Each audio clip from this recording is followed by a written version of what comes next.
G'day folks, my name's Paul Soul and I'm a proud member of the BSSA, the Budgie Society of South Australia. Here at my home today and I'm going to show you my budgie setup. So let's go have a look, shall we? I live on a hill, so not too big a hill. And bit of a garden area, cemented up there, goes up to the back, aviary's up in the back. And some silver beet here that has certainly seen better days. Got some good uses out of that. Rung over 125 birds already this year, which is pretty good for me. And we'll plant some more soon again. Okay, let's go up to the back area. We've got 3 flights here with an adjoining aviary. And on the far left is another aviary over there, which I call the last stock cage. That's for the older birds. I don't kill or put any birds down that are not a threat to the rest of the flock. You may hear some pigeons, as I've got a few pigeons, as I've always liked pigeons from a young boy as well. Anyway, let's have a look in the aviaries.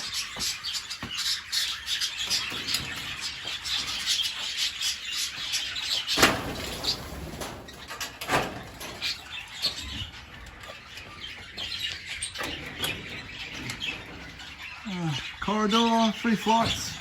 This aviary here.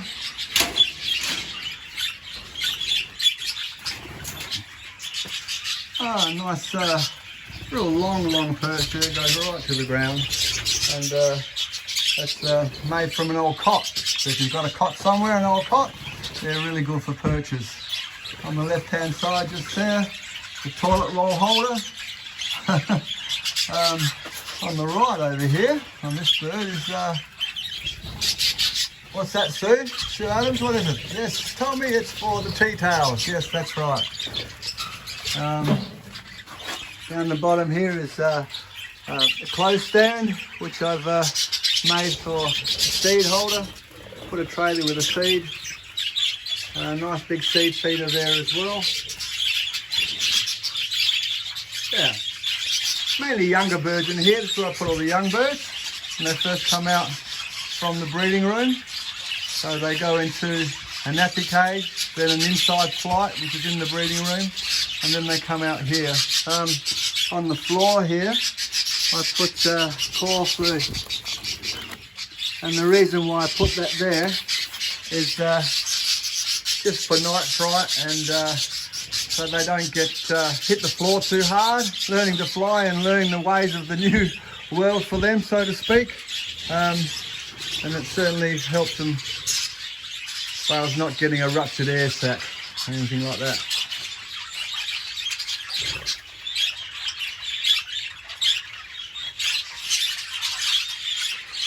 Yeah, let's have a look into the next aviary, shall we?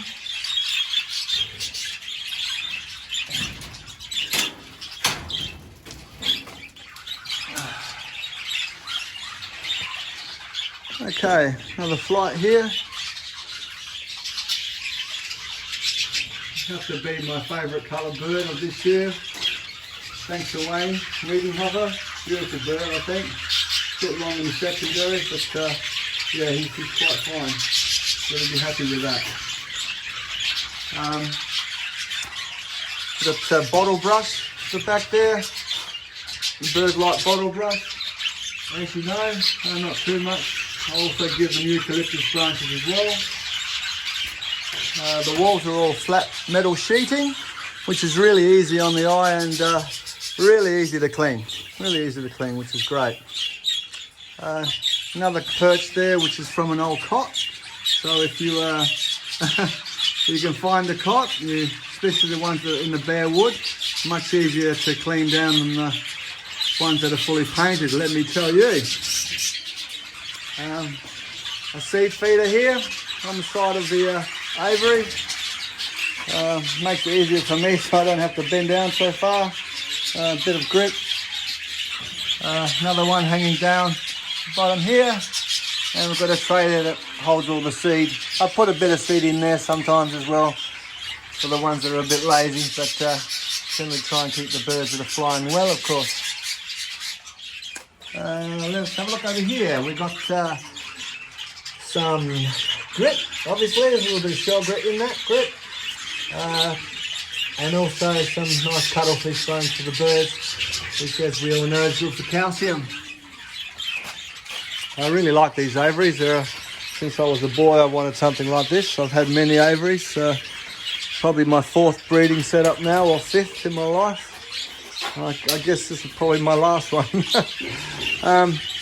Flight number 2.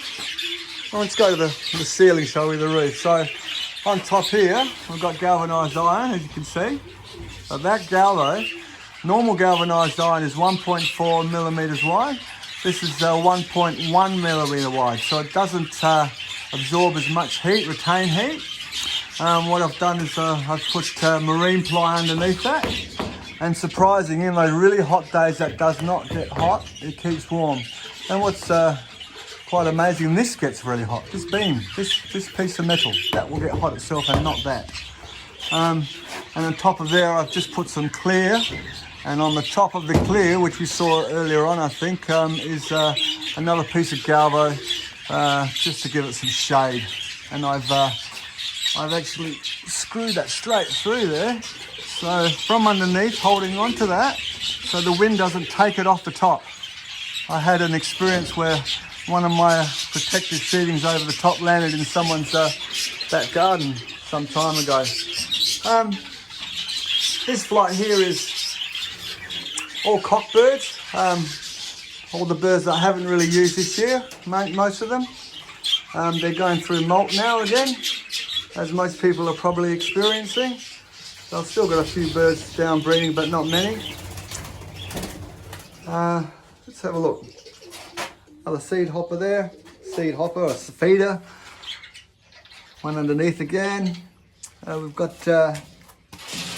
some carrot and some cucumber. They really love that cucumber, let me tell you.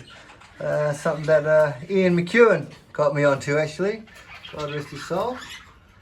And yeah, some grit, iron bark, and some cuttlefish bone.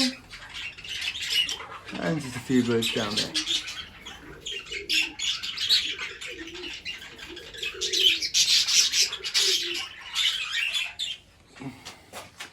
Alright, let's go into the next flight. Iodine blocks, which are really good, obviously. You can put them anywhere and they'll chew on those. We'll go into the next flight. So good so far. So far so good, as they say. Alright, this is just hens in here. Most of these birds I have not used this year and probably will not use. There's probably 1 or 2 I might use. Again, we've got the bottle brush. As you can see, it keeps pretty clean, these aviaries. They're really good. I'm very happy with them. And also even down on the floors there, you see down in the corners there and everything, there's nowhere for any mice or anything to get into. You see on the floor I put sand. I do this quite often. It's a good grit. It's natural. The birds like the sand. What I do is I just buy play pitch sand for kids. I know that's been cleaned. Also use beach sand, but to get that in bulk and nice and clean, I'll just get it in a pack from Bunnings, of course. Another feeder there.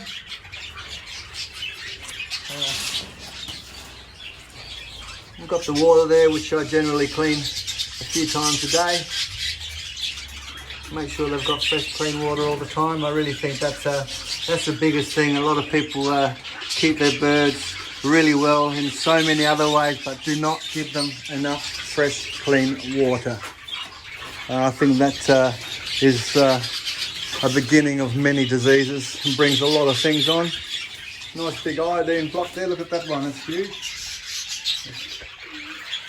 And yeah, we'll go out here, close this one here. So that's the flight and the 4 cages, and there's the play sand, courtesy of Bunnings. And I've mentioned before, I am facing east, so it's good for the birds. They get that morning sun, and when it heats up, it doesn't get too much more than that. Go and have a look down this way here for a minute. Oh, just banged my head. So,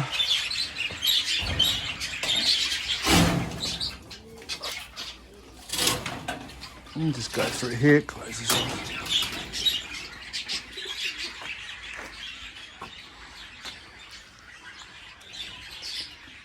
What I'll do now, just quickly before we finish this piece here, I'll show you what I use for my soft food mix. Very simple.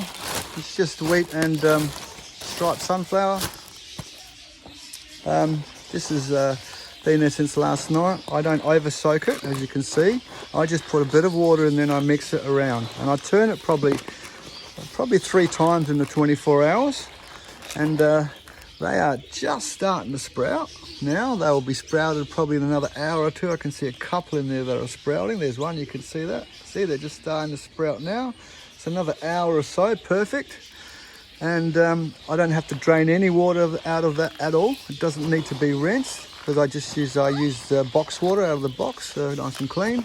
And as you can see there's no water on the bottom at all. So if you can get it down to making it so that consistency is perfect, so when it turns out there's no water left and it's sitting like that, I find that pretty perfect. Yeah. And have a break in a second. I just want to show you, that's an old tin shed that was there, and I've cladded all of that, and that's part of my breeding room. So that's been insulated inside and out. And it goes right along over the top, some cages on the outside, and we'll show you that in a minute.